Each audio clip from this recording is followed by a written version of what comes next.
Sud Radio 10h midi Média, l'invité du jour. L'invité du jour, et j'espère qu'on va se régaler, c'est Laurent Mariotte. Bonjour Laurent. Bonjour Valérie. Merci d'être avec nous. Vous publiez Mieux manger sans se ruiner, 150 recettes faciles et abordables. C'est paru chez Solar Édition. Alors je rassure tout de suite notre ami de Place du Marché que je ne vais pas lui piquer sa place, puisque on va justifier, moi j'adore quand on parle de cuisine, mais on va justifier le fait que vous soyez là par le fait que vous êtes à la télévision quand même. Oui, Depuis 13 ans, vous êtes présent pour les téléspectateurs de TF1 avec Petit Plat en équilibre, TF1, TMC. On vous retrouve avant les JT, on vous retrouve également avant les primes. Et je pense qu'on ne peut pas vous louper de toute façon. C'est vrai que ça passe pas mal, surtout en été où on est aussi à la avec rencontre des producteurs locaux et les barbecues qu'on chauffe, effectivement. Absolument. Et ça va faire 13 ans et vous faites plus de 3,8 millions de téléspectateurs. C'est à 12h50. À 12h50. Et après, ça repasse à 13h40. Donc là, il y en a encore 2-3 millions. C'est incroyable. Vous faites presque plus que la météo. Non, c'est kiff-kiff. C'est des scores 4 identiques. millions de téléspectateurs en moyenne. Et c'est vrai que vous avez le don de trouver ces recettes. Et c'est encore plus vrai dans ce livre. Des recettes simples, faciles, rapides. Vous êtes un peu obligé par le temps qui vous est imparti à chaque fois. C'est un anniversaire là au mois de novembre. Ça va faire 13 ans exactement que vous êtes... mais c'est vrai que ça fait super plaisir, quoi. C'est très touchant parce qu'il y a une vraie proximité avec les auditeurs. Et puis avec cette émission, on est vraiment rentré dans le quotidien des Français parce que les gens reproduisent les recettes, quoi. C'était mon obsession depuis le départ, c'est de faire simple pour qu'on puisse refaire les recettes avec des produits de saison. Vous n'êtes pas comme sur France 3 avec des recettes du mal. Alors on dit du mal de qui? Non, de Maurice Sacco, c'est infaisable. Maurice fait plusieurs versions. Il fait une version gastronomique et il fait une version oui, mais il faut aller chercher des feuilles de banane, il faut aller chercher des produits incroyables. C'est un chef cuisinier, c'est une cuisine gastronomique, donc effectivement, quand on est un chef... C'est infaisable, les recettes sur France 3. C'est pas une cuisine du quotidien. Non, c'est pas une cuisine du quotidien. C'est vrai qu'on a ni une cuisine de produits de région. Mais bon, on n'est pas là pour taper sur les copains. Non, mais puisqu'il disait que c'était son... Oui, c'est vraiment être dans la saison, être avec des produits depuis accessibles. Toujours. Mais les gens vous envoient des photos de ce qu'ils font? Mais tous les jours, mais je les mets pas toutes même, mais sur Facebook, sur Instagram, mais je vous mens pas, je reçois une trentaine, quarantaine de photos par jour. Alors quelle est la recette qui a eu le plus de succès? Vous avez reçu le plus de photos? Alors là, je viens de faire une escalope de volaille farcie avec du chèvre frais, de l'estragon et des olives. J'enroule ça d'un jambon cru, je mets au four 20 minutes à 180 degrés. Là, il y a 1 million de gens qui viennent effectivement déjà de voir cette vidéo, quoi. Mais effectivement. Non. 1 million.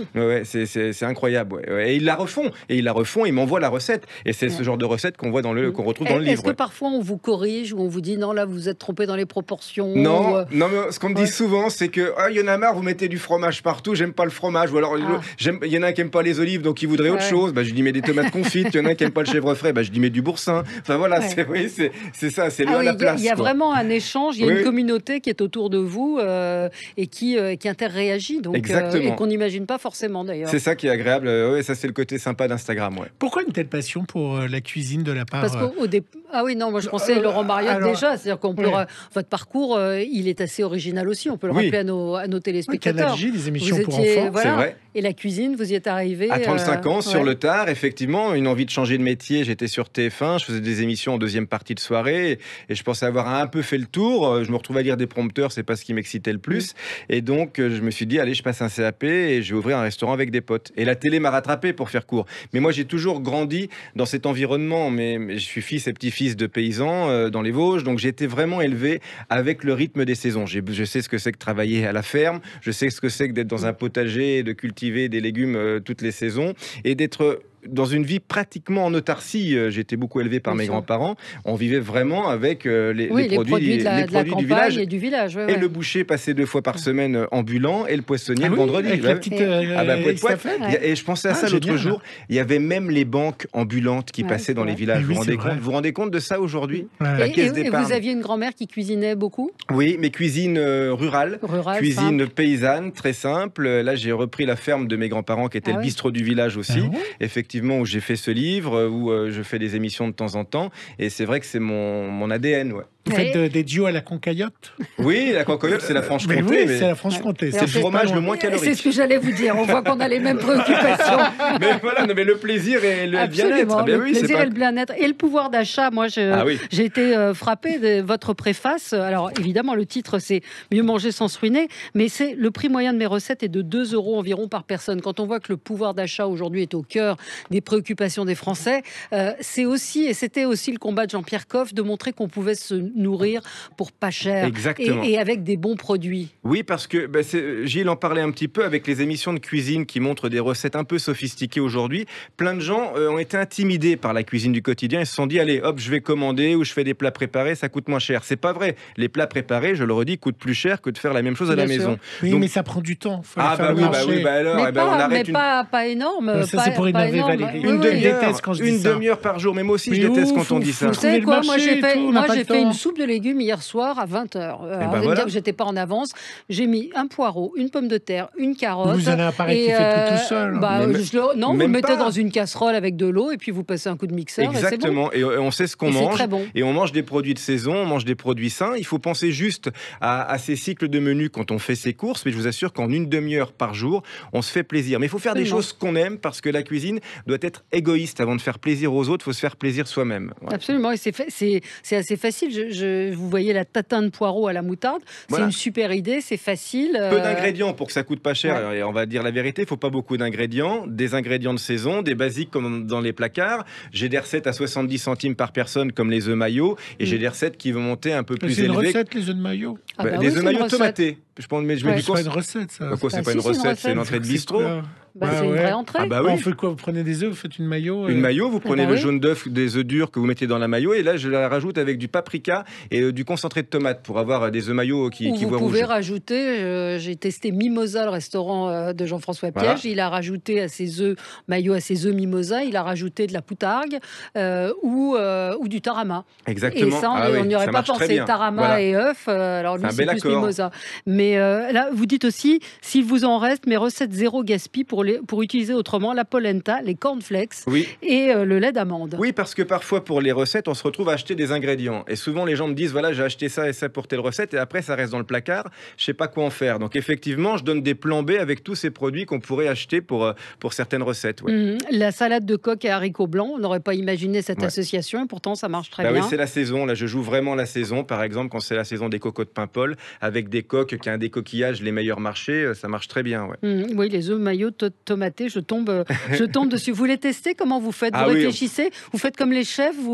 Exactement. En fait, c'est les recettes de l'émission aussi. Donc, c'est-à-dire qu'on les écrit, on les teste en les écrivant, on les teste avant le tournage, je les teste pendant le tournage, et même pendant le tournage, je fais encore des modifications.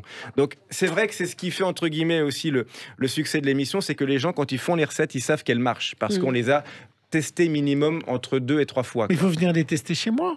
Avec plaisir. Mais oui, mais faites-les déjà, les œufs maillots. Franchement, c'est ça. C'est quand même ce qu'il y a de simple. Il y a la tarte aux pommes rustique et vous donnez des conseils. Une variété de pommes qui se tient bien à la cuisson. Il faut des petits trucs parfois pour dire aux gens que c'est facile. Exactement. Et puis ouvrir ses yeux sur le marché. Voilà, c'est la saison des pommes. Il y a plein de variétés de pommes. Il y a de la rainette, il y a de la clochard, il y a la rainette grise du Canada, la reine des rainettes. Donc toutes ces pommes-là, elles ont des parfums, des goûts différents. Donc même quand on fait une tarte comme ça, je le dis, mélangez les variétés de pommes, vous allez voir, vous allez vous amuser avec des saveurs qui sont différentes. Il faut aussi qu'on arrête de manger tout le temps la même chose et de lutter contre une standardisation du goût. On a des producteurs fantastiques en France qui préservent des variétés anciennes, donc il faut vraiment s'appuyer dessus. Ouais. Qu'est-ce qui vous énerve en cuisine ?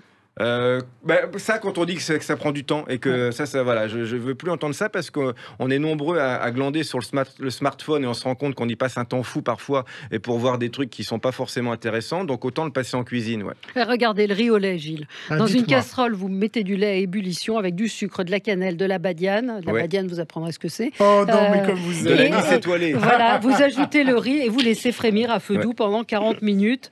Et c'est tout. Et Alors c'est tout. après, il y a les chefs qui rajoutent de la crème fraîche, de Ah, chantilly, voilà, des choses. exactement. Mais le riz au lait de base, c'est hyper simple à faire. C'est une vraie recette de Non, ma c'est grand-mère, une ça. vraie- Et ouais. du coup, j'ai mis de la badiane et de la cannelle qu'on peut tous avoir facilement Ouais. dans les placards, plutôt que de la vanille, parce que la vanille coûte plus cher, par exemple. Mm. Donc c'est pour ça aussi que je me tourne vers des épices de substitution. Ouais. Ah, faut dire que le livre il est joli, hein, qu'il y Oui, a- non, c'est il y a très, des très belles photos avec qui- les ingrédients en bandeau sur le côté, Oui, donc il faut- c'est s'agiter, hyper ouais. visible et c'est très simple de comprendre les ingrédients dont on a besoin. Le resto, c'est fini, vous avez plus envie d'ouvrir un Ouais, resto. parce que j'ai aujourd'hui plein de copains qui ont des restaurants et je vois que c'est vraiment un autre métier.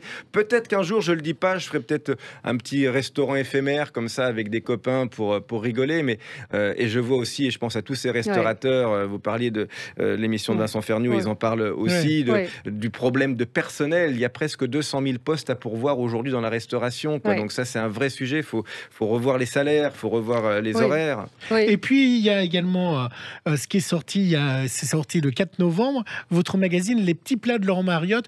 Ouais. Pourquoi un magazine en plus de ce que vous sortiez déjà comme livre? Qu'est-ce qu'on va trouver de plus dans ce Alors là, magazine? on va trouver des reportages parce que je suis pas tout seul. Il y a une vraie rédaction. On va parler de vin, on va parler de ferme auberge. Il y aura beaucoup d'adresses, beaucoup de focus autour des produits de saison et des producteurs locaux, comme je peux le faire l'été sur TF1. C'est un prolongement vraiment de l'émission de TF1, Les Petits Plats, en magazine. Et il y a beaucoup de recettes faciles, beaucoup de pas à pas aussi, de recettes très faciles à expliquer. Et là, pour les fêtes, il y a des menus de réveillon en 40 minutes pour ceux qui veulent pas passer tout le temps en cuisine. On peut faire un bon réveillon en 40 Mais bien minutes. sûr, Alors, dites-moi. des ateliers foie gras, enfin, on peut faire vraiment plein de choses. Ouais. Par exemple, pour remplacer le saumon fumé, qui est quelque chose qui est de qualité toujours un petit peu inégale, vous prenez de la truite fumée, vous faites des blinis de truite fumée avec des œufs de truite fumée, vous avez une très belle entrée. En volaille, en cuisson courte, vous pouvez faire des choses avec des blancs de volaille sans aucun problème. Et en dessert, j'avais fait un mascarpone pour cette recette avec des fruits secs, par exemple, et un joli miel. Des choses très simples. Eh ben, on va tous. À on va Noël, tous vous êtes suivre. bûche glacée ou bûche gâteau? Je suis bûche gâteau. Ouais. Je suis Avec bûche le gâteau. roulé et tout ça? Ouais, roulé. Mais on peut voilà. On peut Si on veut une l'acheter vraie aussi. bûche, il faut l'acheter. C'est compliqué à faire, quand C'est même, la compliqué, bûche, hein. ça reste technique. Il faut laisser faire les pros sur les Ouais. bûches. Il y a des choses que vous n'aimez pas manger ou... Non, franchement, non. Je sais que on est dans la période des gibiers. J'aime beaucoup. Il y a plein de gibiers que j'aime bien. Mais le lièvre à la royale qui rend beaucoup de gens dingues me rend pas complètement dingue. Voilà, Ouais, je vous trouve trouvez ça trop fort, trop puissant, trop corsé, ouais, par en exemple. goût. Par exemple. Mais sinon, j'aime beaucoup les autres gibiers. Ouais. Ouais, mais les aliments, vous cuisinez Les abats, des tout. ingrédients. Ah oui, les abats. J'ai été élevé aux produits tripiers, Bah au oui. gras double, au fouet de veau, à la tête de veau. Alors là, vous Et pouvez là, y on aller. peut pousser un coup de gueule parce que les tripiers disparaissent. Oui, exactement.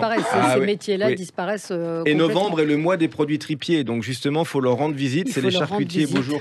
aujourd'hui qui font office de tripiers, mais il y Qu'est-ce qu'il y a a de de très meilleur belles qu'une recettes. tête de veau? Bah, magnifique. Franchement, Bah, voilà, hein. entière ou roulée, mais Ouais. voilà, ça c'est C'est- Oui, vous êtes sublime. fan de la tête Ah ouais, de veau. moi On en j'adore. avait parlé Ouais, moi, avec un autre chef. J'adore la tête de veau, absolument. À Lyon, le tablier de sapeur avec du gras double, voilà. Et les abats, contrairement à ce qu'on peut penser, ne sont pas caloriques, Pas sont caloriques. faiblement caloriques. Il y a beaucoup de fer, beaucoup de zinc, beaucoup de minéraux dans les abats. Est-ce que vous faites des recettes à l'aspartame, sans sucre ou pas? Non, je mets moins de sucre. Non, mais non, je suis pas très faux sucre. Je mets de la stevia, par exemple, dans ces cas-là, mais la stevia est Elle donne un goût petit goût de derrière. réglisse. Ouais. J'utilise beaucoup de sucre non raffiné, comme le muscovado ou le rapadura, par exemple. C'est Ouais. quoi le muscovado? C'est le Un sucre sucre. de canne, mais brut, si vous voulez, qui n'a pas été raffiné, donc il y a encore tous les nutriments du sucre. Et puis vous dites, ces recettes sont pour 4 personnes, mais on peut cuisiner, faire la recette pour 4 et congeler. Ça, c'est Exactement. la plupart des recettes se conservent, donc il ne faut pas hésiter, puis diviser parfois quand on Et faire des bocaux faire aussi. des bocaux. Et c'est vrai, et vous dites, c'est en cuisinant qu'on se fait plaisir et qu'on allège le porte-monnaie. Et c'est vrai que la cuisine, c'est quand même que du plaisir. Et ceux qui disent, je ne sais pas, bah, ouvrez le livre, regardez Laurent Mariotte. Vous allez voir, parfois, c'est très simple. Moi, ce qui me rend dingue, c'est les gens qui achètent de la soupe en briques Oui. dans les supermarchés. Je crois que je pourrais les Ouais, étrangler non, mais ça, voilà. et dire, on n'a pas le temps, c'est pas vrai. Une carotte, un Oh là poireau, là, une pomme de et terre. ils vont vous c'est- insulter, hein, vos c'est- auditeurs. non, mais Non. elle a raison, Valérie, Ouais. parce qu'on rajoute du sel et on rajoute du sucre et on rend les gens dépendants au sel et au Absolument. sucre en C'est des faisant produits ça. transformés Donc qui ça, sont pas ça bons. on oublie vraiment. Absolument. Vous l'avez raconté, votre soupe, Ouais. elle vous a pas pris beaucoup de temps. Non, une carotte, une pomme de terre, un poireau. C'est la le saison des mixeur, courges. vous mettez un peu de sel, de poivre, Bien sûr. un bouillon cube, pourquoi Mais pas. bien et, sûr, ça il y en va a des très bio. Il y a une marque française Ouais. qui s'appelle Ariake, ça coûte Absolument. 3 € la boîte en grande surface. C'est fait en Normandie. C'est Joël Robuchon qui a mis au point les recettes. Absolument. Il y a Très des bouillons bon, de très volaille, bon. il y a des fumées, il y a tout ce qu'on veut. C'est formidable. Mieux manger sans se ruiner, 150 recettes faciles et abordables. C'est chez Solar Édition. C'est un très chouette livre. Bonne idée. Noël Merci. approche. C'est gentil. Et puis on vous retrouve sur TF1, 13e année. On vous souhaite de continuer. Et le magazine longuement. qui est en Et puis le kiosque depuis magazine le 4 en novembre. kiosque, évidemment. Merci Laurent Mariotte. Merci à vous deux. À tout de suite sur Sud Radio.